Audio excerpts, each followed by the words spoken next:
we have a speaker who is someone who hasn't spoken in the class before.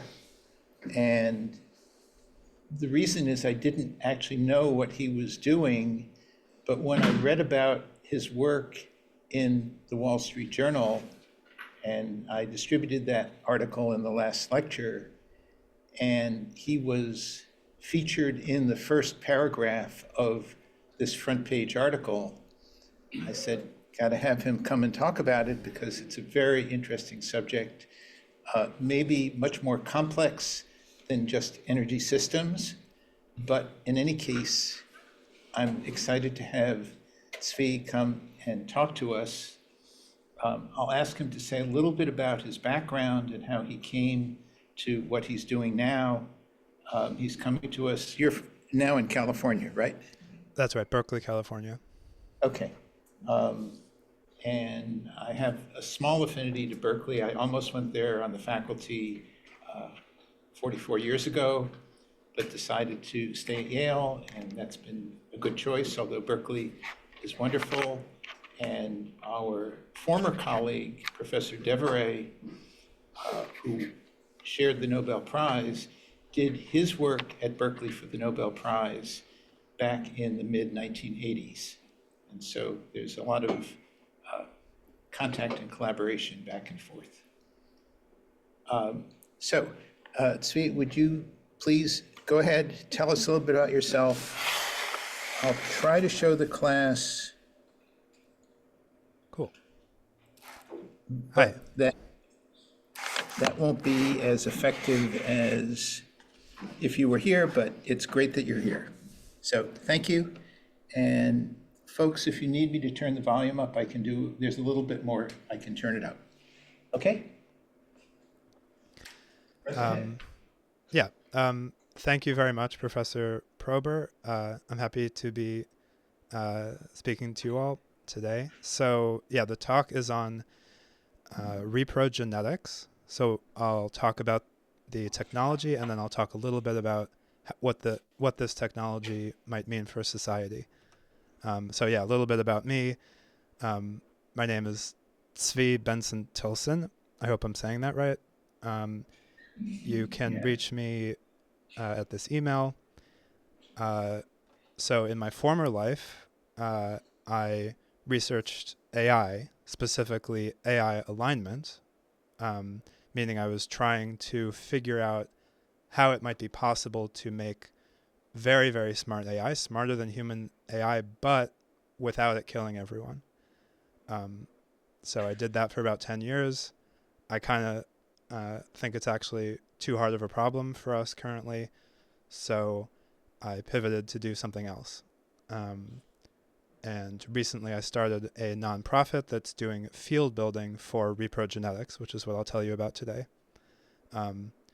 So my background is in math. My background is not in biology or genetics.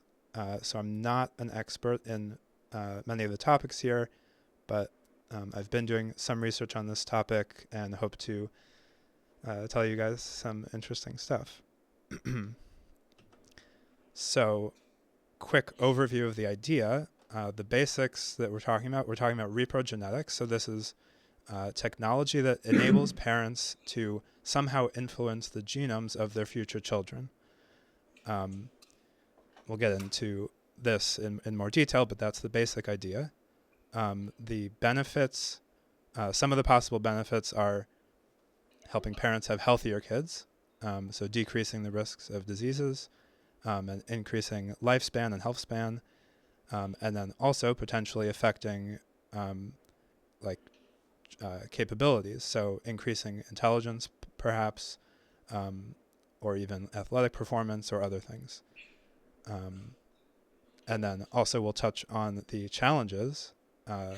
So of course there's safety issues, there's questions of does this technology even work, and then there's also all sorts of social questions that come up, like will this increase inequality because only some people will have access?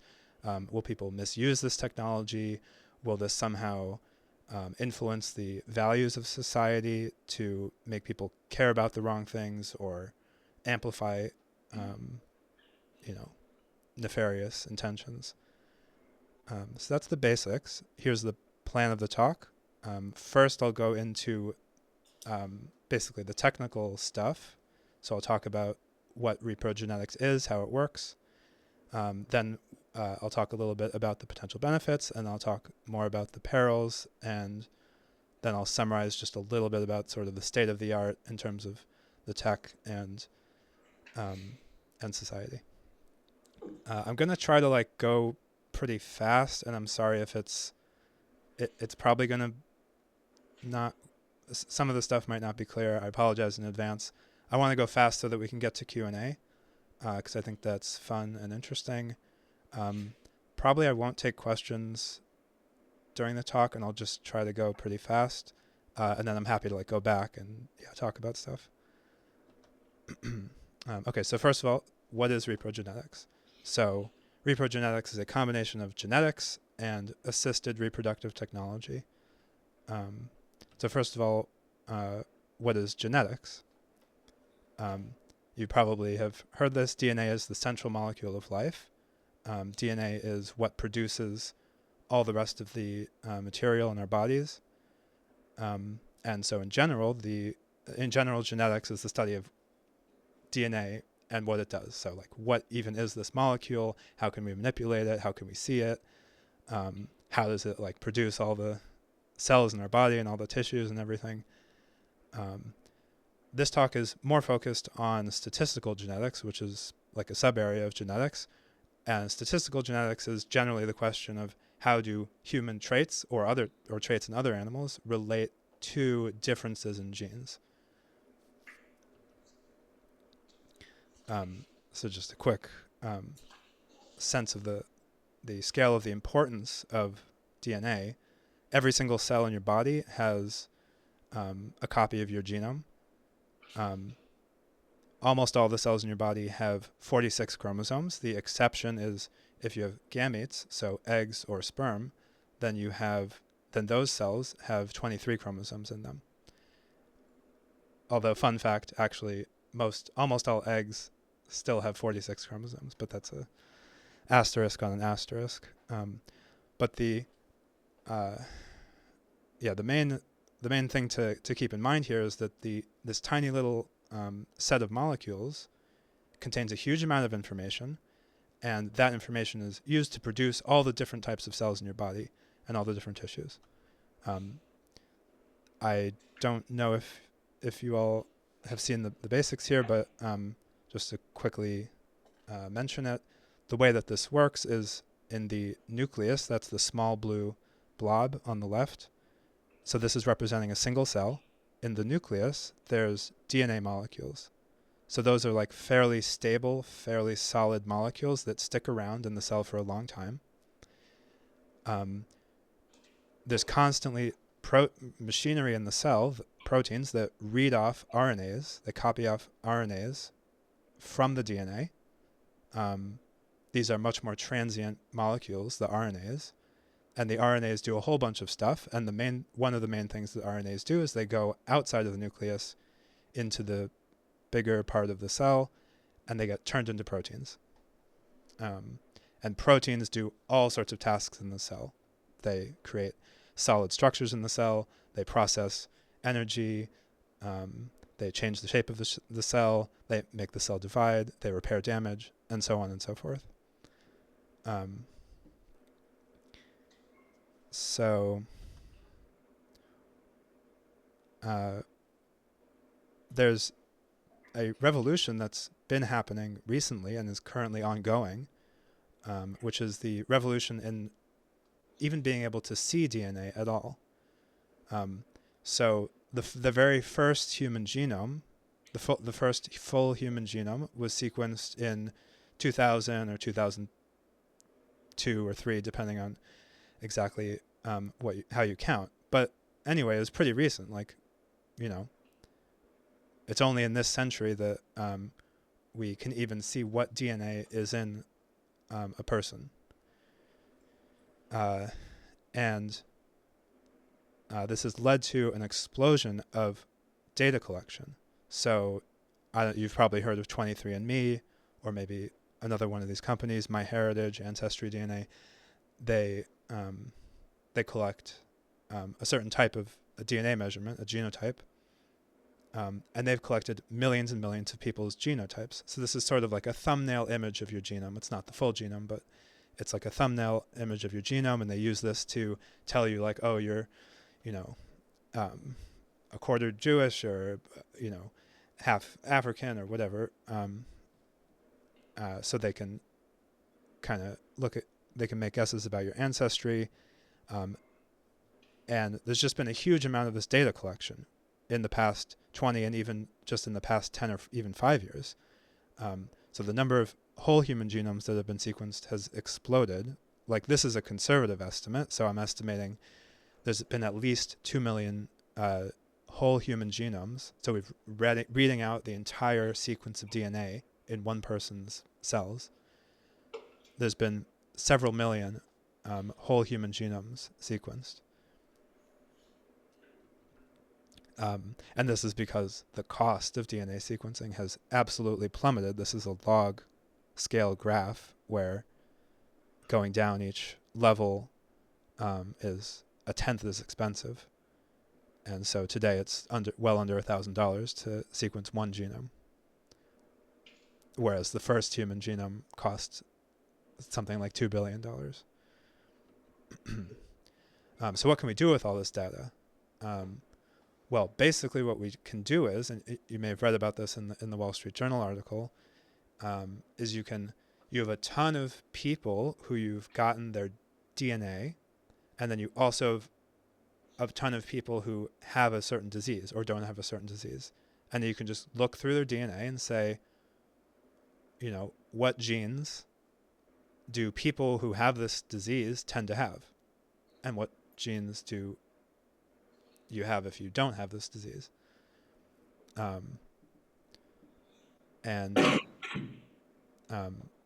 So as discussed in the Wall Street Journal article, there are many single gene disorders. So there's many places on the genome where if you have even just one letter different, or maybe it's like in the analogy with the book where the genome is a bookshelf, you might have one paragraph that is deleted or moved around to another place or copy pasted too many times. That could still be called a monogenic disorder. So there's many diseases that are caused by just one place in the genome has some small error like that, and that messes up the protein or messes up some regulation, and it causes a lot of pain and suffering through those diseases. And these diseases can come from either mutation,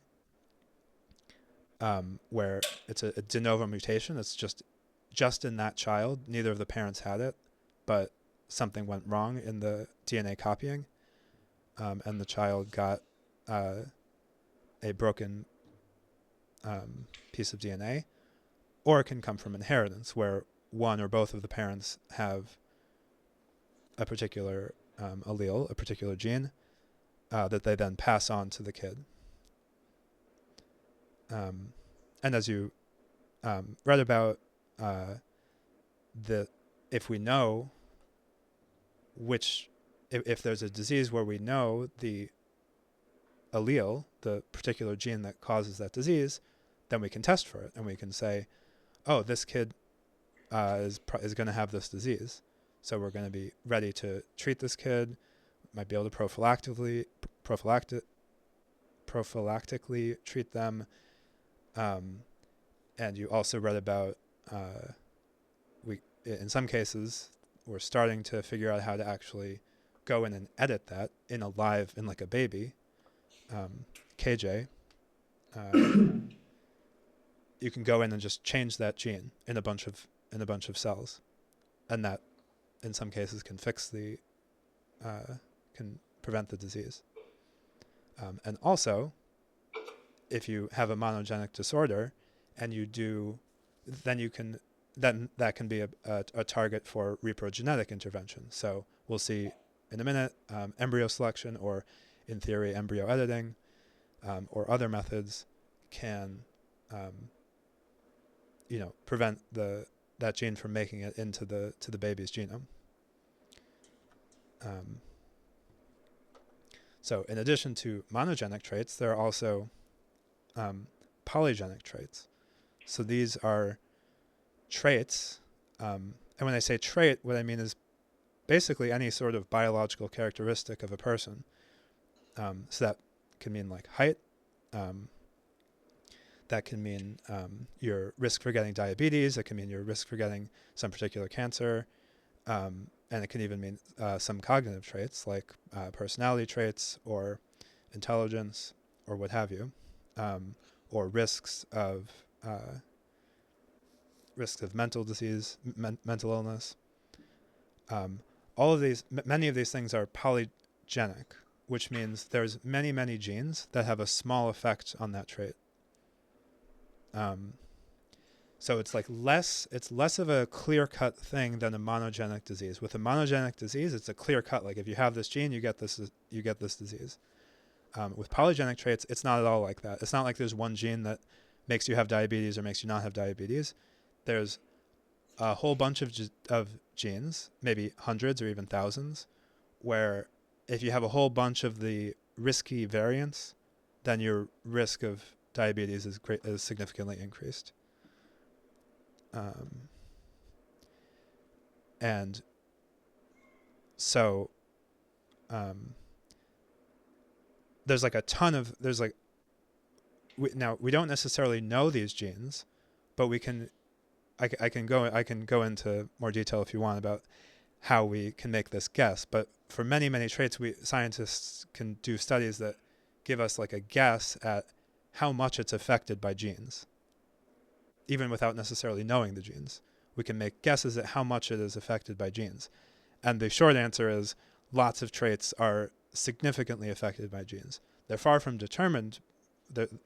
Most traits are not like determined by genes, but a lot of them are very influenced by genes. So you can see here like lots of diseases: coronary heart disease, cancer, arthritis, mental illnesses like generalized anxiety disorder, depression, suicidal behavior. All these things have like a significant genetic component, which means that there's a potential opportunity to influence them. So that's like, there is some effect on genes. We don't necessarily know what it is. Also, scientists have been actually trying to figure out, okay, so it looks like these traits are somehow affected by genes. What are the actual genes and what are their effects on the trait? And there's tons of scientific studies trying to figure that out. So that's, this is like big data par excellence. It's like, let's get a whole bunch of people. Some of them have the trait, some of them don't have the trait, and let's train like a, linear classifier, do some regression, whatever, and try to find which gene, for each gene, how much does it increase or decrease your risk of this disease. So there's tons of work on that. Okay, so that's genetics and statistical genetics. Now we're going to talk a little bit about assisted reproductive technology. So broadly speaking, what assisted reproductive technology is it's just biotechnology to help parents have kids. So infertility is a very widespread thing. There's all sorts of infertility. So, for example, roughly speaking, half of cases of infertility in a heterosexual couple are mainly due to the woman, and half are mainly due to the man. This could mean not being able to produce gametes, so like a man who doesn't produce sperm, or the man does produce sperm, but the sperm is somehow defective, like it can't swim, or it isn't able to properly activate the egg. And then women might not produce many eggs or not produce any eggs, or have some like physical blockage of the fallopian tube, so the sperm can't get in to fertilize the egg. There's all sorts of fertility obstacles, and there's also all sorts of science and technology aimed at helping parents have kids anyway, even though they might not be able to naturally. So some of the current examples of this technology are IVF. You've probably heard of this. In vitro fertilization. That's where basically you somehow get eggs from the mother, get sperm from the father, and then you manually, in a test tube, like stick the sperm into the egg or onto the egg, and then you grow the embryo a little bit in the test tube, and then you have a tiny little embryo that's just ready to become a baby if it only were in a womb, and then you implant it, or you try to implant it. There's also surrogacy, where if a woman isn't able to gestate a baby, or doesn't want to, then sometimes people will pay another woman to gestate their baby. There's mitochondrial replacement, which is cool. It's where some women have mitochondria so mitochondria are tiny little things living inside of your cells. They're the powerhouse of the cell, as I'm sure you know. And some women have some sort of issue with their mitochondria that will make the baby not be able to develop healthily. But what you can do is you can get a donor egg from a woman with healthy mitochondria, and then you take the DNA out of that egg, out of the donor egg, and you take mom's DNA out of her egg and put it in the donor egg. And now you have an egg with healthy mitochondria and mom's DNA. It's pretty cool. And there's other current assisted reproductive technologies, and then there's future possible technologies. Two examples would be in vitro gametogenesis and artificial wombs. So in vitro gametogenesis is when you can, this is hypothetical, but one day, soon or later, we might be able to make eggs from adult stem cells. So like I take your skin cell or a bone marrow cell, and then I do some magic in a test tube, and I make it differentiate into an oocyte that can be used in IVF, or the same with the sperm. And this would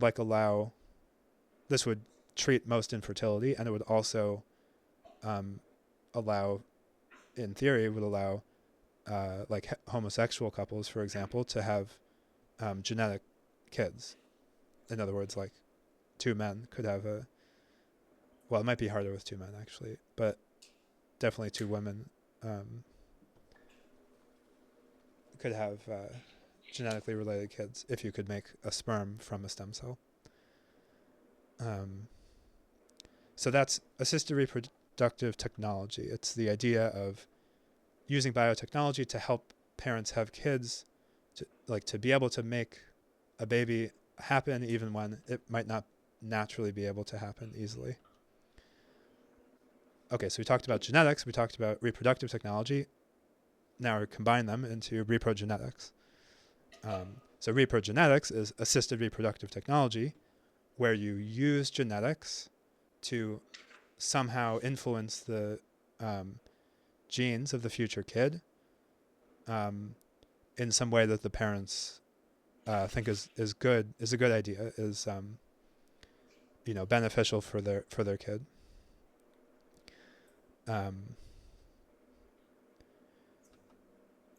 Yeah, that's the idea. So now, okay, I want to get to questions. I think I'll go through this, but only fairly quickly. So I'll just sketch a little bit about the technical details. I'm happy to talk about this as much as you want, because this is what I know the most about. But I'll just go quickly through this. So what concretely do I mean? What is this technology?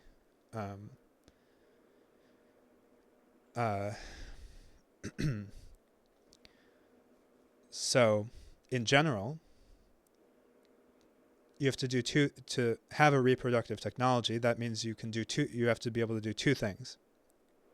You have to be able to somehow influence the DNA that's in a cell, and then you have to make a healthy baby from that cell. So there is one current, like, bona fide actual available reprogenetic technology, which is polygenic embryo screening or polygenic embryo selection. So this is something that parents can already access today. There's several companies that offer this. The way that technology works is basically you do IVF. So a couple goes in to the clinic, they do egg retrieval, and then they do fertilization. So they get several embryos. So they have several embryos, and then they genetically sequence the embryos, and then the clinic comes to the parents and says, okay, here's your 10 embryos, and we sequenced them, we got their DNA, and we used our polygenic predictors. We looked at the DNA and predicted a whole bunch of traits. We certainly cannot predict these traits even anywhere near perfectly, but this embryo has a significantly higher risk of schizophrenia.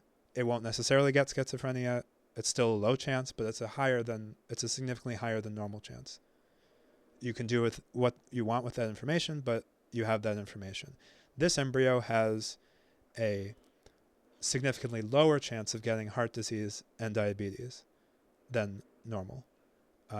This embryo has, on average, is likely to be 6 IQ points higher than average. This is the sort of information you might get with polygenic embryo screening.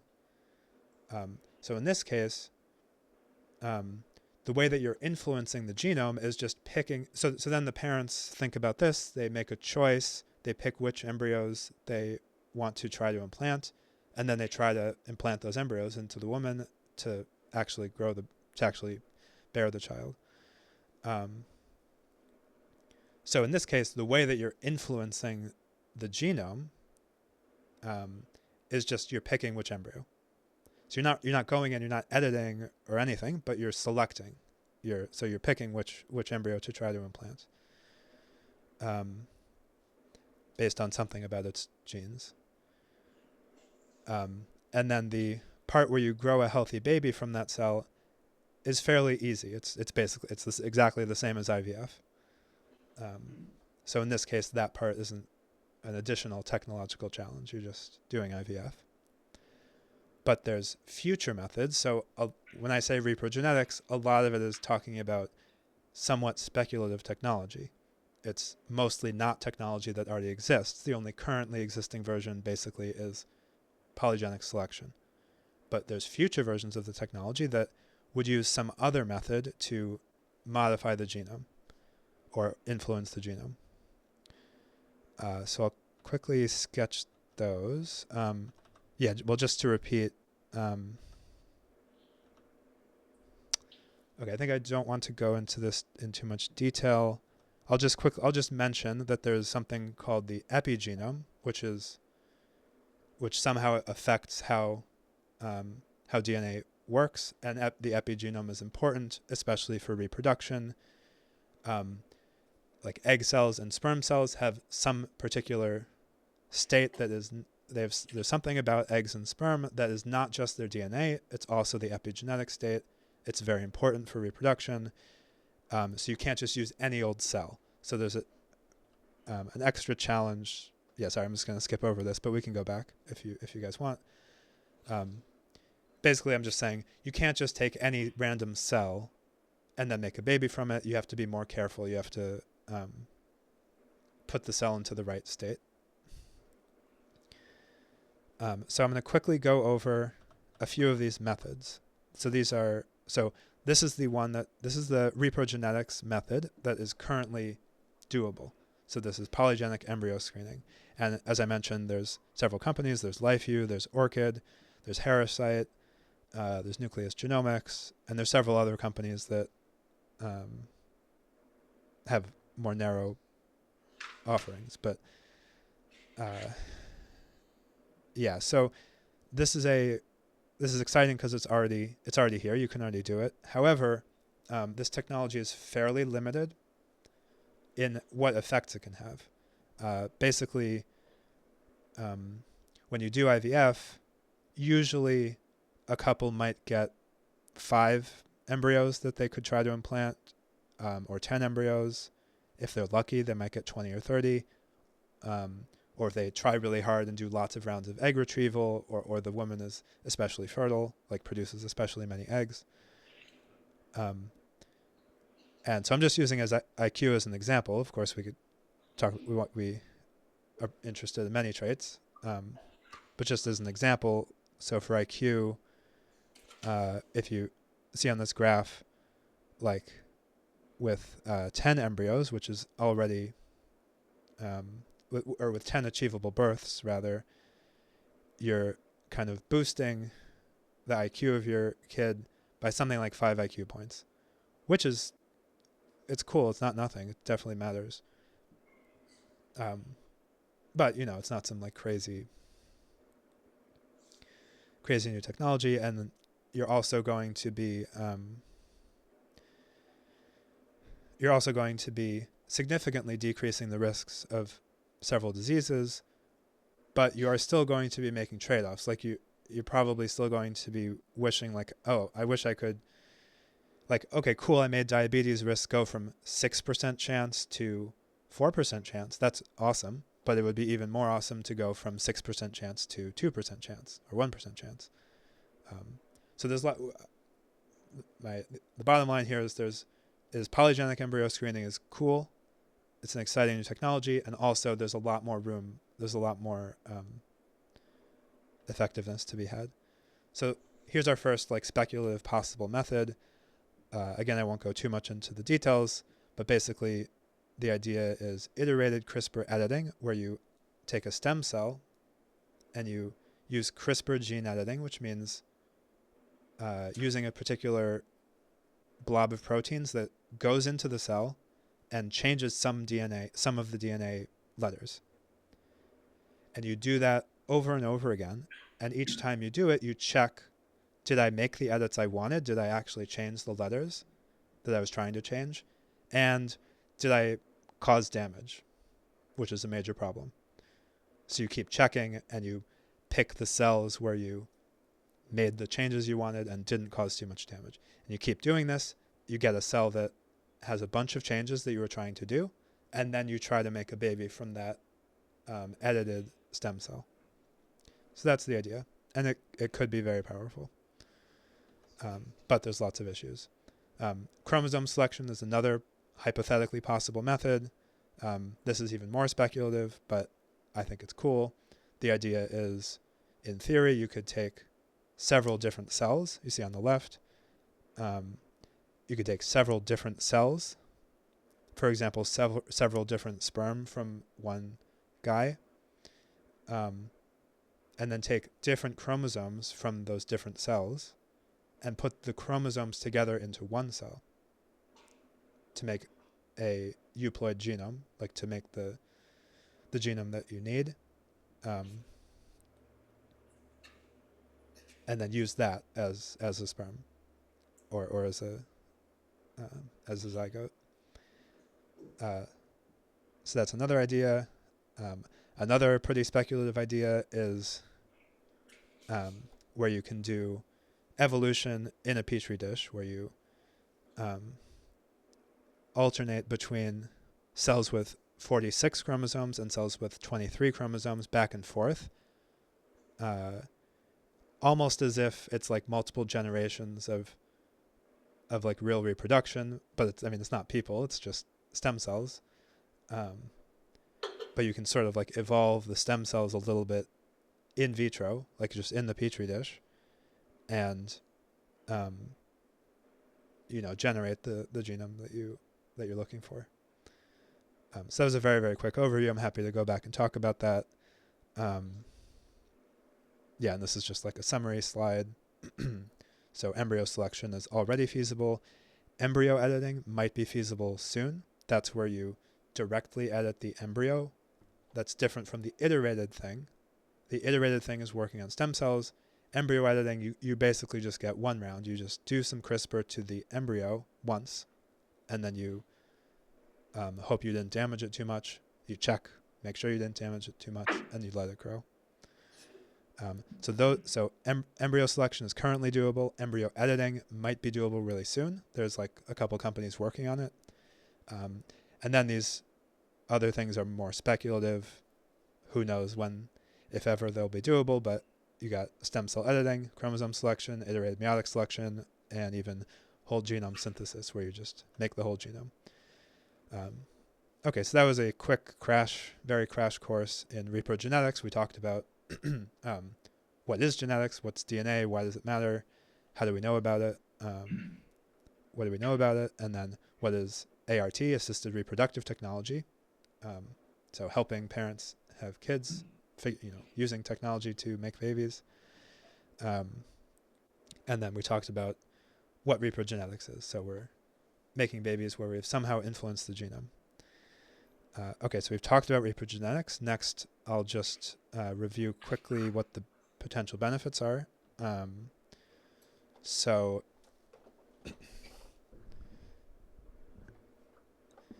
in general, like, people do a whole lot of work to help their kids. Like, people want their kids to have good nutrition. People want to let their kids learn about what they want to learn about. They want to give their kids good education, help their kid not get injured or get sick. If their kid does get sick, we want to cure them, treat them, help them not suffer, at least help them thrive. And all that stuff is kind of in the purview of reprogenetics, because genetics is so central to like life and biology. So it's just like a high leverage technology. So it could help parents, prevent monogenic diseases, polygenic diseases, even maybe increase intelligence,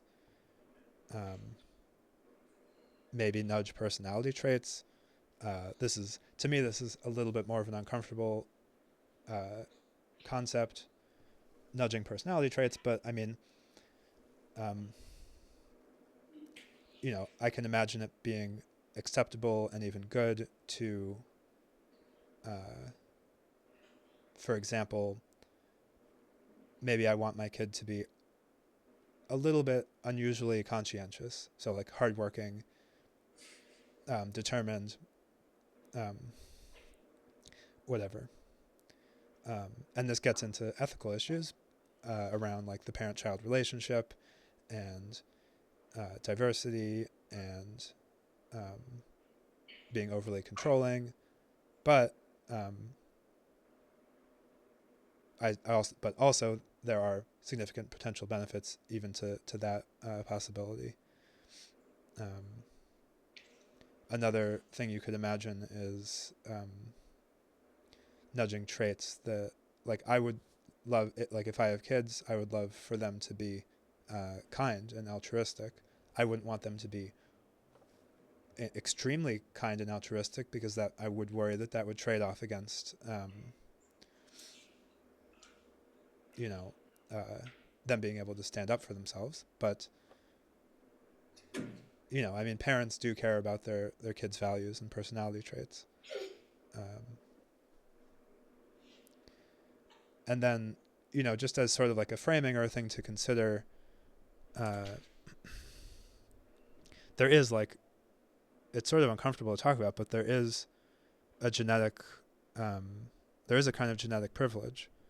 Like, if someone is born very healthy, like just born with genes that make them not get sick, that's great, obviously. But then, someone else who's born, who just randomly, there's no like moral reason for this, they just happen to have genes that make them very sick, and they suffer. They are not able to do as much in life. They have to spend a bunch of money and heartache on dealing with their illness.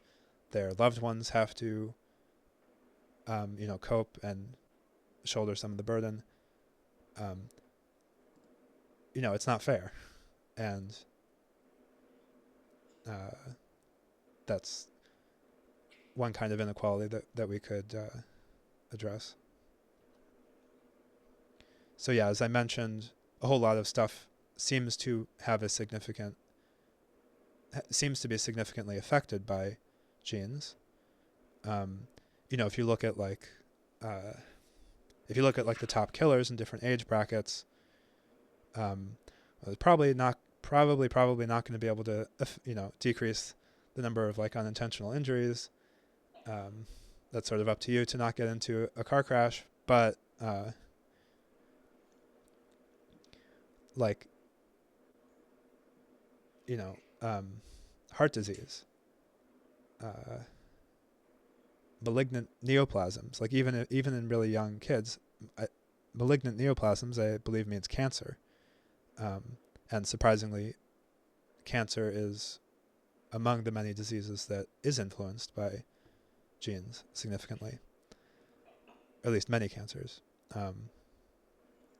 Even suicide has a quite significant polygenic component. So there's conservatively many millions of lives that could be saved with this technology. Probably it's more like tens or hundreds of millions. And yeah, to be clear, I'm not saying that we can do this right now. What I'm saying is there's strong evidence that future versions of this technology could have some of these effects. So I think you all read about the gene therapy where KJ Muldoon, I think it was his liver, was edited using CRISPR. Now this is extremely cool and exciting. If those techniques can be generalized, that there's probably a lot of diseases that we can help treat. However, I want to note that in many ways, gene therapy, where you're taking someone who's already alive, like a baby or a kid or an adult, and then editing their tissues, that's very, very difficult. I think there's like hundreds of millions or possibly billions of dollars put into research on this, which is great. I'm not arguing against that at all. But it's just a very difficult problem. There's many, many different edits you need to make. Delivering the editors to the cells is very, very difficult. Like, for example, if you wanted to treat or prevent Alzheimer's by editing the brain, getting stuff into the brain is very, very difficult. And if you're editing DNA, there's always a risk that you cause damage to the DNA. And if you cause damage to DNA, there's always a risk of creating cancer in the person that you're editing. So there's a lot of reasons that gene therapy is difficult and expensive. Reprogenetics is more powerful, which is both good and bad. It's good in that you could have larger protective effects. You change the one cell that becomes the whole baby, and that changes all the cells in the person who comes out of that one cell. So that's very powerful. It also means that the stakes are higher.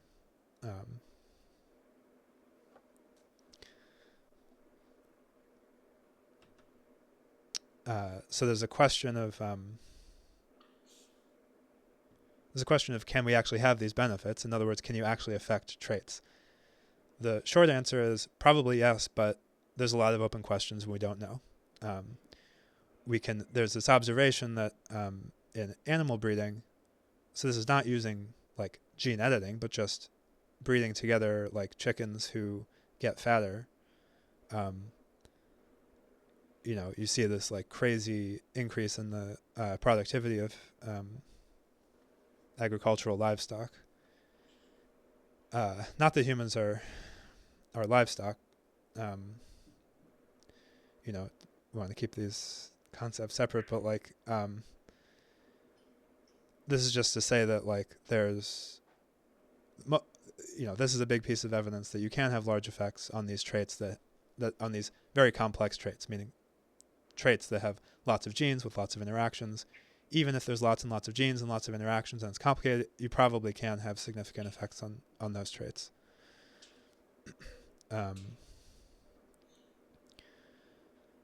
One thing I just want to side note just for our understanding. Oh, it's already 45 minutes. Okay. Sorry, all right, I'll probably skip some stuff. Okay. Sorry, I guess I was long-winded. All right, I think I'm just going to skip some stuff. I can go back and talk about the difference between controlling a trait versus changing how varied the trait will be, and then also talk about like what is, like, are we decreasing diversity in the population? I will also speed through this section, but happy to talk about this. So what are some of the possible dangers? Well, one thing that people think of is Gattaca and inequality. In other words, will some small number of people have access to the technology and they'll just become more powerful and richer, more influential, while everyone else doesn't get this technology? Or will people be discriminated against if they don't have the right genes? Will we somehow go back to doing coercive, like population level eugenics? Like in many countries, including in the U.S., even led by the U.S. in the 20th century, the first half of the 20th century, there was like a lot of like scientific consensus, even, and political, maybe not consensus, but significant political will within the science community and generally, to like try to like shepherd the gene pool and like coercively like sterilize people, have racist immigration policies, etc., based on this idea of like we have to control the gene pool. We have to, like, there's like good people and bad people, or like even good races and bad races, and we have to like promote the genes of the good people and the good races and demote the other genes. So yeah, I mean, that's a concern people have. Then there's also concerns around will this technology be misused? So like, will parents make just bad choices for their kids? Like, are some parents going to be like, I want my son to be 6'10" because tall sons are really hot, and that's just not healthy. Like, if you're that tall, on average, you're probably going to be significantly less healthy, and it's a tragedy of the commons, maybe like several people like personally contacted me like, please don't figure out how to influence personality traits because I live in a totalitarian regime and they will try to make us more obedient. And I'm like, yeah, that would suck. Generally, I would advocate for what I call the principle of genomic liberty, which basically says parents, like, the default is to give parents the decision power. So that means not the state, but it also means, it means not the state doesn't, for the most part, get to control these choices. Okay, I think I just want to move to Q&A, even though there's more to say. All right, very, very quickly, the current status of reprogenetics. So we talked about what technology is already available. There's a bunch of stuff in the pipeline, like embryo editing and in vitro gametogenesis. In terms of social opinion, basically you'd be surprised. People are kind of a lot more interested in using this for their own kids, or okay, or in favor of it being used in society. In terms of funding, I would say broadly, this area is not sufficiently funded. This is because of various reasons. There's restrictions on government funding. But anyway, I think it's like a growth area and like an important area. In terms of legality, I can't speak to that all that much. It's sort of partially in the gray area. Some things are basically banned. Some things are not banned, but would be banned if people did them.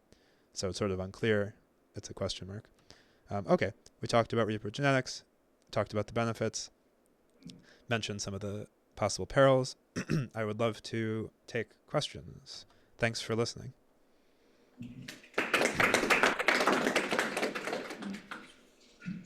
Okay, let's start back row, move to the front row.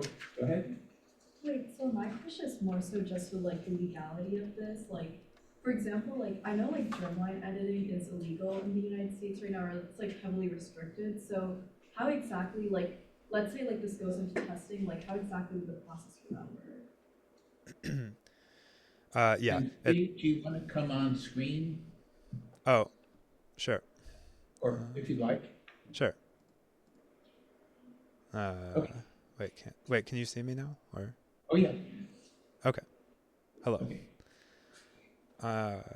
So the question was about legality. So I'm very much not an expert on this stuff. Yeah. So it is definitely the case that the FDA cannot currently even review proposals that involve editing. I'm not really clear on how the FDA works in general. I don't know how enforcement works. Like if you do something privately that's not being marketed, I don't know how enforcement works. But it's definitely. Sorry, your question was, what would the process look like? Yeah, I mean, I'm hoping that. I mean, I can say I think the process should work. I would hope that basically there will be, there's some scientists who are working on embryo editing. Hopefully, they'll put together like standards for how to verify that you have safely made an edit to an embryo without damaging the embryo or like creating dangerous DNA damage. So scientists will have to explain what that gold standard should be for verifying safety, and then put that forward, and then hopefully the FDA can consider that. Sorry, I don't have a better answer. Yeah. Okay. Just laugh. Okay. So I know the talk was mainly about reprogenetics, but do you think you'd be willing to talk a little bit about your work in AGI alignment at MIRI? For some background, I'm a student studying computer science and math, and I'm really interested in AI, developing AGI, and AI safety in general. And I'm currently working a little bit on an AI safety team that's helping with some frontier labs. And I think like MIRI and all that sounds really cool. So I would love some background about like how you got into AI alignment from like a mathematical background, then kind of what you did there, and then why you decided to leave. Okay. And for those of us that don't know the acronyms, if you would just tell us, because we're quite a diverse group. What were I didn't hear acronyms other than AI. Oh, sorry, MIRI, the Oh, machine. MIRI, right. Yeah. Okay. Yeah. Okay, yeah. So AI, artificial intelligence, or AGI, artificial general intelligence, is machines that can think the way that humans can think. How did I get into it? Well, basically, I read Eliezer Yudkowsky's writing. He was writing a couple decades before, or like a decade or two before it was a huge topic. He was basically saying this stuff is not going to be safe by default. In fact, by default, if you make something that is better at thinking than humans, that thing will then be in control of the world, not humans, because being able to think well is sort of ultimately the source of our power to affect the world. And if you have something that is smarter than humans and in control of the world and not human, then that's really, really bad. So I was reading his writing. It seemed like just the most important problem basically in the world, because if that happens, then humanity has kind of given up our control over our future. So I decided to study math, basically because MIRI is the Machine Intelligence Research Institute. That's Eliezer Yudkowsky's research institute that was trying to figure out how you could make safe AI.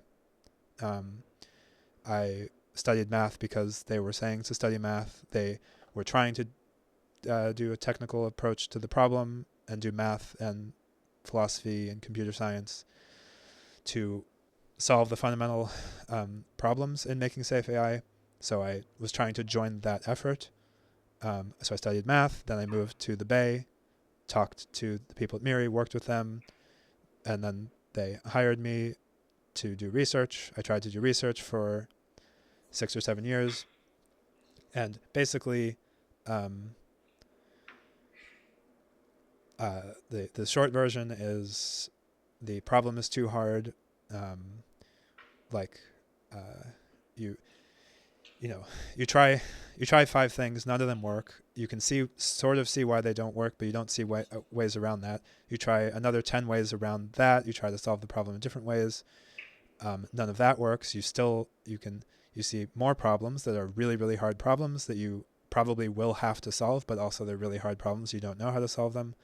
Like, where do values come? What are values? Where do values come from? If you grow a new mind in a petri dish, so to speak, like neural nets are being trained, basically being grown. If you grow a new mind, where do the values come from? How can you affect that? These are all really, really difficult problems. No one has any idea how to solve them. And also, when you try to talk to other people, when you try to show them that they don't know how to solve these problems, they kind of like make an excuse or something. So that the social epistemics of the field are also not great. So basically, I am trying to address this issue in a different way, which is to help humanity have more brain power to address our major challenges. Sorry if that wasn't answering your question, but yeah, that's what I got. Okay. Wow. So thank you for this presentation. I thought this was wonderful. My questions are sort of on this like ethical peril notions that you bring up. I think this idea of genomic liberty makes a lot of sense. I think though that even if the state isn't mandating certain genomes, I haven't met a parent who wouldn't want their kid to be smarter or more, gregarious or attractive or any of these things. So do you not find that, gene editing, if it were to be a thing, even if it weren't imposed by the state, do you not understand this as leading into some kind of genomic arms race? Do you think there's not a problem with that? Or how do we approach that as a society? It's a good question. So I would say, like maybe the clearest form of the arms race would be like the tall sons thing, or generally like having attractive kids. Yeah, I do think that's a problem. I don't necessarily have a great answer. Like I kind of like that's sort of something society is going to have to think about. That's an area where I'm like sort of a meta answer is like I would like society to be very conscious and thinking about this so that, first of all, parents even understand that there's an issue, so that they would feel the same disgust with, let's have a 6'8" son. They should maybe feel a similar disgust for that as to, I'm in a park and it's very clean, so it's fine if I throw my one candy wrapper because it still will be clean and it's much more convenient for me. Like, you're not throwing just your candy wrapper, you're throwing 1,000 candy wrappers of everyone who's going to think this way. So there's like a social norm, there's a social technology question. I also do think eventually you could have government intervention. Like I said, I would want to be very reluctant to have the government involved at all, but I'm not like strictly like infinitely opposed to that. So yeah, like if society reflects and says, this is not good, the way things are going are not good, we have to have regulation, then we will have to do that. But I would want that to be sort of a feedback process of like, we've tried this technology for a decade or two, we see it's trending in a bad direction, we're going to cut that off. I would say two things. First of all, these things are very far from binary, and they're like like they're sort of continuous, and also like the technology will slowly get more effective. So like if we start now, you can't make your kid be 7 feet tall, technically. So there's sort of like a some amount of natural like tamping down of crazy things. And then another thing is that I think what will actually happen and what should happen is sort of a social patchwork of different institutions. So there's there's like federal government regulation, but there's also state regulation, and there's also professional norms for like clinics or genetic counselors, people who advise parents about genes. So there's professional norms for those people, and then there's within a clinic might decide, okay, like it's legal to make a 6'8", 6'10" son, or like a girl with I don't know what the equivalent would be, like really big boobs or something.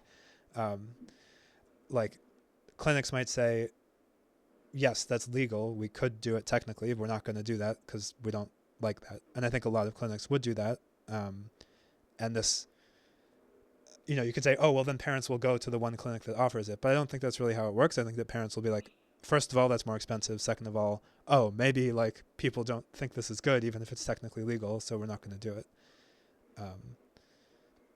I mean, I would want to do much more investigation personally of like how other technologies have gone, where it's like this technology could be used in bad way, in like social coordination issue ways, but it's not. I'd want to look at how that works. I don't know enough, but yeah, that's my basic thoughts. Okay, I think we have at least 2 more questions, 1 and 2, and we have time. As this technology advances, what's going to stop people from creating like a perfect genome where like they're just going to make like the same copy of the same genome, and it's going to be like what people consider to be like the perfect person, and there's just going to be millions of those people. And my second part of that question is what's going to stop like these certain governments coming in, like you were talking about the authoritarian government earlier, or totalitarian. What's going to stop them from going in and just creating like perfect soldier, where they just start like creating these like perfect soldiers for armies and stuff like that? But that's my question. Okay, I'll do them in order. So what's going to stop people from doing a perfect genome? Well, I don't know if something would stop them, but I don't think that will happen because I don't think there is such a thing as a perfect genome, and I don't think that anyone thinks that. In other words, or let me put this differently, people have different things that they value in people, and different things that they want for their kids, and different guesses about how to get those things. You might like, so for example, artists might tend to be a little bit higher in disagreeability, meaning a little bit less likely to go along with what other people are like signaling them to do, and also might be a little bit lower in conscientiousness. Like an artist might be less actually, I don't know exactly what conscientiousness. Somehow artists are associated with less conscientiousness a little bit. So some parents might want to have an artist, so they might choose to nudge their child's personality to be a little bit less conscientious and a little bit more disagreeable. And then another parent might be like, I want my kid to be like a really reliable, productive person. So then they would be nudging toward a little bit more agreeableness and a little bit more conscientiousness. And also, and that's not just like personal preferences, it's also society needs a wide variety of like people who are interested in different things and good at different things. So it's like, if everyone's an artist, you need some builders. If everyone's a builder, you need some artists. I don't know if that's clear, but anyway, so for the second question, I do think that that's a potential issue with governments misusing this technology. I mean, it's always a possibility to have like an international treaty. So, for example, nuclear proliferation is more or less successfully stopped by international treaties. That's not the same thing. It's probably much easier to do reprogenetics. However, it's not necessarily that much easier. I don't think you could do like a massive government program of coercing your subjects to have children in a certain way without everyone knowing. Like if you're forcing people to to force people to have kids with certain traits, you have to force them to not have kids naturally. You see what I mean? That's like sort of a crazy government policy to implement. Like, yeah, North Korea might do something crazy like that, but I don't think most other regimes would do that or could do that. Like you have to prevent people from having sex, basically, or like force everyone to get abortions or something. And also, I would point out that they already could be doing this with embryo selection, and they're not. So, but yeah, it is a possibility. Okay, Maddie, and if it's a short question answer, we'll have time for one more. Okay, should I ask just one question then? Yeah. Okay. Could you just speak then a little bit to the economics of this tech right now, where you anticipate that will look like in 5 to 10 years? The economics of so right now it's pretty expensive. I don't know the numbers. I'm sorry. I think it's probably going to be like several hundred. It's probably going to be like a couple $1,000s per embryo for polygenic embryo screening. I think most of that might be just IVF is expensive. Like an IVF egg retrieval round might. I don't really know the number. It's like $5,000 or $10,000 or $15,000. It's like a couple thousand per. It's like $1,000 per egg or something like this. That's not. I don't. It's in that ballpark, and so there's additional cost of sequencing the DNA and analyzing the DNA, analyzing that information. The marginal cost of analysis is very low, of course. It's just running a computer program. Sequencing the DNA is like whatever, $500 or $1,000 per embryo. In the longer term, I mean, hopefully IVF gets cheaper if we invent. This is one reason that IVG, in vitro gametogenesis, would be very amazing, which is that if you could make eggs from stem cells rather than doing egg retrievals. Like egg retrievals are very unpleasant for a woman. They carry like medical risks with like, for example, ovarian hyperstimulation syndrome, and it's just expensive and takes a long time. If you could do IVG, where you make eggs from your stem cells, that eggs would be extremely cheap. You could easily get many embryos, so then it would just be about the cost of sequencing. And the cost of sequencing hopefully will continue dropping, although it has recently flattened out, so it's hard to say, but hopefully sequencing will continue getting cheaper. So like, yeah, in the longer run, there's certainly no strong reason that this technology won't get like much cheaper, like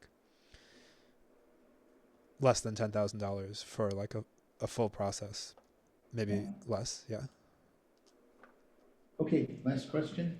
I just found it, your slide on polygenetic embryo screening and increasing IQ, I just found it incredible how you could identify is it a gene to find a correlation with IQ? Could you talk about that process of finding that correlation? Yeah, well, so basically, like how do you find these genes? Yeah, like for example, for just polygenic embryo screening, what are you looking at specifically? Because I'd imagine it's not just trial and error, checking for phenotypes. It's mostly computational work. Well, so I mean, the process generally looks like you have, so there's these like really big biobanks. One of the big ones is the UK Biobank, which has over 500,000 people or samples. So you have 500,000 people where you have their DNA, and then you also, like, you have a biological sample from them. So you sequence that, and you have their DNA, so you know their whole genome. And then you also have some sort of phenotype, like some sort of measurement of either directly measuring their intelligence or something correlated. So some of the people will have they like took an IQ test, and you get like a guess at what their IQ is. And then for some of the people, you didn't get an IQ test, but you got like educational attainment. So you got like, oh, I graduated from college, or oh, I got a PhD, or I graduated from high school, or whatever. Obviously, that's not the same thing as intelligence by a long shot, but it is correlated. Then you do, it's computational data analysis. You have